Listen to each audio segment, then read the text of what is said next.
مسجد تعلیم کا بھی مرکز ہے.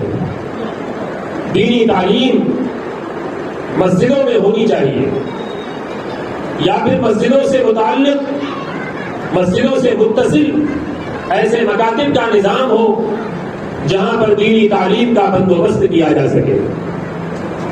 رسول اللہ صلی اللہ علیہ وسلم کی مسجد، مسجد نبوی میں تعلیم کا اہتمام ہوتا تھا، تذکیر کا اہتمام ہوتا تھا، ذکر کی بھی مجلس لگتی تھی، تعلیم کی بھی مجلس لگتی تھی، تعلیم کے حلقے لگائے جاتے تھے. اور کئی روایتوں سے اس کا ثبوت ہے. خود رسول اللہ صلی اللہ علیہ وسلم تعلیم کے حلقے میں بیٹھ جاتے تھے. اور اللہ کے نبی علیہ السلام کا ارشاد ہے انما بعثت معلما، مجھے اللہ نے دنیا میں معلم بنا کر بھیجا. علم کے سیکھنے اور سکھانے کا مرکز رسول اللہ کی مسجد تھی. وہ مسجد جہاں پر دینی تعلیم کا اہتمام نہ ہو، جس مسجد میں آنے والوں کو نماز کے فرائض بتائے نہ جائیں، سالوں سے نماز پڑھ رہے ہیں لیکن ان کو باقی کے مسائل نہیں معلوم، غسل کے مستحبات نہیں معلوم ہیں، اور سالوں سے نماز ہو رہی ہے، انہیں التحیات نہیں یاد ہے، انہیں دعائے قنوت نہیں پتا ہے، اور لوگ نماز پڑھ رہے ہیں. آپ چاہیں تو سروے کر لیں، اور یہ اس طرح کا سروے کرنا کوئی برا نہیں ہے. آپ سروے کر لیجیے، اپنے مسجد کے لوگوں کا پیار اور محبت سے سروے کیجیے، لوگوں کے سامنے نہیں. آپ ایک چھوٹا سا سروے فارم بنائیے، اگر آپ کو یقین نہ آئے اور 2 لوگ جائیں، امام صاحب خود چلے جائیں یا کوئی اور چلا جائے، تنہائی میں آپ گھر میں جائیے اور ان سے پوچھیے، یہ بتائیے آپ کو وضو کے فرائض پتہ ہیں، سنتیں پتہ ہیں، کتنی صورتیں آپ کو معلوم ہیں؟ تو آپ کو اندازہ ہوگا کہ آپ کے اسی محلے میں، آپ کے اسی مسجد میں آنے والے کتنے لوگ ہیں جو دین کی بنیادی تعلیم سے محروم ہیں. ان کے اوپر نماز فرض ہے لیکن انہیں دین کے بنیادی مسائل نہیں پتہ. مسجد مسلمانوں کے لیے تعلیم کا مرکز ہے. بچوں کی بھی تعلیم کا انتظام مسجد کے اندر ہونا چاہیے. اگر اس سے متصل کسی مکتب کا نظام نہیں ہے تو مسجد ہی کو مکتب بنائیے، تاکہ آپ کے محلے میں جتنے مسلمان ہیں ان کی دینی ضرورت مسجد سے پوری ہو سکے. عورتیں اپنے دینی مسائل مسجد کے امام کے پاس لکھ کر رکھیں. اگر امام کو مسئلہ معلوم ہوگا تو بتا دے گا، نہیں معلوم ہے تو کسی مفتی سے تحقیق کر کے جواب دے دے گا. میں آپ کو یہ سمجھانا چاہتا ہوں کہ مسجد آپ کی کتنی بڑی ضرورت ہے. جس علاقے میں مسجد نہیں ہے اور جس علاقے کے لوگ مسجد سے جس طرح کا فائدہ اٹھانا چاہیے اگر اٹھا نہیں سکتے ہیں تو اس کا مطلب اس علاقے کے مسلمان بڑے محروم ہیں. مسجدوں میں اللہ کے راستے میں کام کرنے والے لوگ ٹھہرتے بھی ہیں، دینی جماعتیں بھی وہاں پہ ٹھہرتی ہیں، علماء آتے ہیں، دینی کام کرنے والے لوگ مسجد میں ٹھہر جاتے ہیں. جماعتیں 1 دن کے لیے، 2 دن کے لیے، 4 دن کے لیے مسجد میں ٹھہرتی ہیں. اور یہ جو جماعتیں آتی ہیں اور چلتی رہتی ہیں، جن کو ہم اور آپ تبلیغی جماعت کہتے ہیں، یہ جماعت یاد رکھیے، یہ جماعت کسی مسلک کا پرچار نہیں کرتی ہے. یہ جماعت صرف اس لیے کام کرتی ہے کہ لوگوں کے اندر دین کی طرف پیدا ہو، لوگوں کے اندر دین کا شوق پیدا ہو، مرد اور عورتیں اس علاقے کی 100% نمازی بن جائیں. اس نیت کے ساتھ اللہ کے راستے میں جماعتیں نکلتی ہیں. اور معلوم ہونا چاہیے آپ کو اور ہر مسلمان کو پتا ہونا چاہیے یہ اللہ کا احسان ہے کہ اللہ نے اپنے دین کی حفاظت کے لیے اس طرح کی تحریکوں کا اور جماعتوں کا انتظام ہر زمانے میں کیا ہے. آج کے اس دور میں یہ جماعت اگر یہ کام کرتی ہے تو یہ جماعت اس جماعت کو کوئی فنڈنگ نہیں ہوتی ہے. اس جماعت میں نکلنے کے لیے کوئی پیسے نہیں دیتا ہے، ان کے پاس کوئی باہر سے اور اندر سے پیسے نہیں آتے ہیں، یہ کسی سے چندہ نہیں مانگتے ہیں، یہ کسی سے تعاون نہیں مانگتے ہیں، یہ اپنی گاڑی کمائی کے پیسے لے کر اللہ کی راہ میں نکلتے ہیں. یہ اپنا وقت بھی دیتے ہیں، اپنے پیسے بھی لگاتے ہیں، اپنے وقت کی بھی قربانی دیتے ہیں، اپنے مال کو بھی قربان کرتے ہیں اور اپنی صحت کو بھی لگاتے ہیں. اور یہ کسی کا احسان نہیں لیتے ہیں اور اور یہ اللہ کے دین کو بلند کرنے کے لیے محنت کرتے ہیں. اور لہذا ہم مسلمانوں کی ذمہ داری ہے, عام مسلمانوں کا یہ کام ہے, اس علاقے کے مسلمانوں کی یہ ذمہ داری ہے. اور میں یہ بات اس وجہ سے بھی کہنا چاہتا ہوں, یہاں پر عورتیں ہیں, انہیں چاہیے کہ اپنے بچوں سے, اپنے مردوں سے پوچھا کریں کہ اگر مسجد میں کوئی جماعت آئی ہے تو اس کی وہ خدمت کریں. اب عورتیں خدمت کیسے کر سکتی ہیں؟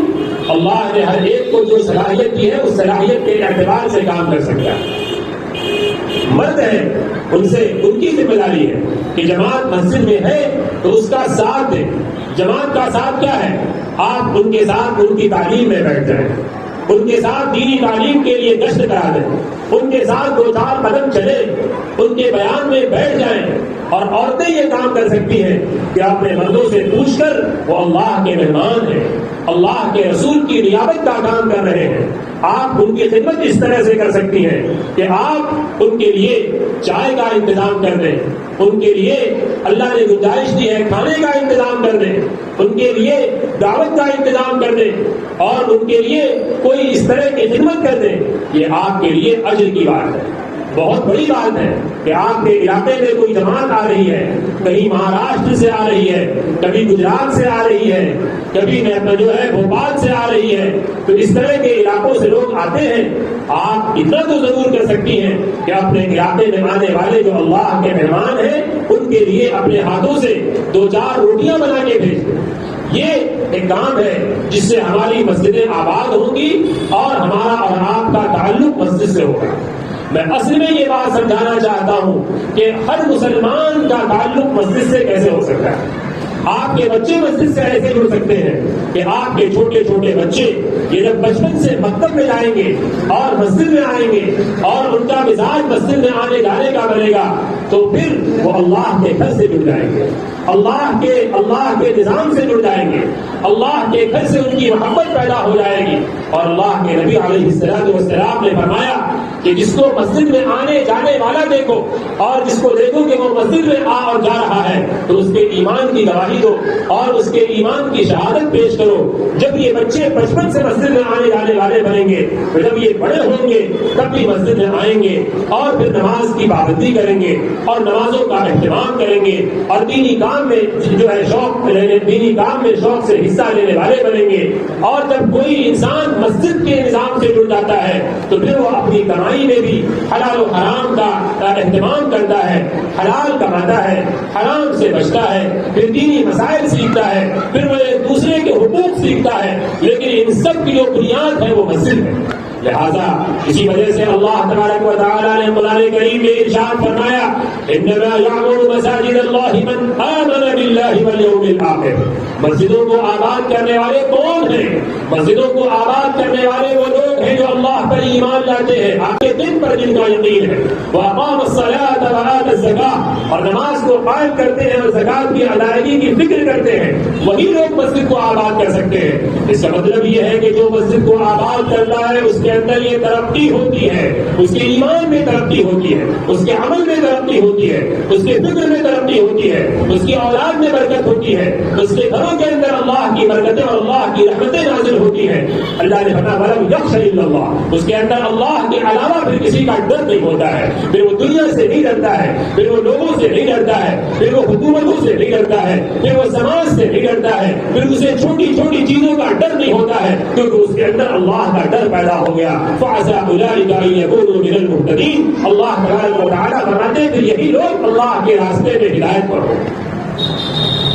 میری پردہ خواتین, آپ کا بہت بڑا کردار ہے اگلی نسلوں کو دین پر باقی رکھنے میں, آپ کا بہت بڑا حصہ ہے اگلی نسلوں کو ایمان پر باقی رکھنے میں, آپ کا بہت بڑا رول ہے اگلی نسلوں کو ایمان پہ زندگی گزارنے میں.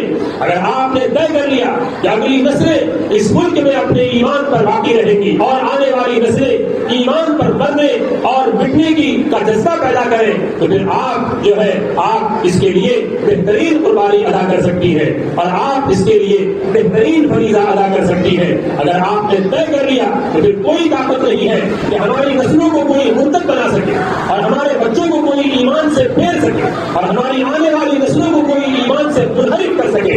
اس لیے آپ اپنے ان بچوں کو اگر آپ دین کی بنیادی تعلیم دینے کے لیے فکر مند ہیں تو ان کو پابندی کے ساتھ مکتب میں بھیجیں. کمی بیشی ہو سکتی ہے استاذ کی طرف سے بھی انتظامیہ کی طرف سے بھی اس کو مل بیٹھ کر دور کرنے کی فکر کریں, اس کے لیے توجہ دلائیں اور اس کے لیے جو ہے کوشش کر لیں, اس کے لیے ایک دوسرے سے کہہ لیں, لیکن بچوں کو دین کی بنیادی تعلیم سے محروم نہ کریں. ہو سکتا ہے ڈسپلن میں کہیں سے کوئی کمی ہو جائے, انتظام میں کہیں سے کوئی کمی ہو جائے, لیکن ان سب سے بڑا کام یہ ہے اور ان سب سے بڑی ذمہ داری یہ ہے کہ آپ کا بچہ دین اور ایمان سیکھے اور آپ کے بچے دین اور ایمان سے جڑ جائیں اور آپ کے بچوں کے اندر اسلام کا احترام پیدا ہو جائے, ایمان کا جذبہ ان کے اندر پیدا ہو جائے. اللہ تبارک و تعالیٰ اس کو قبول فرمائے.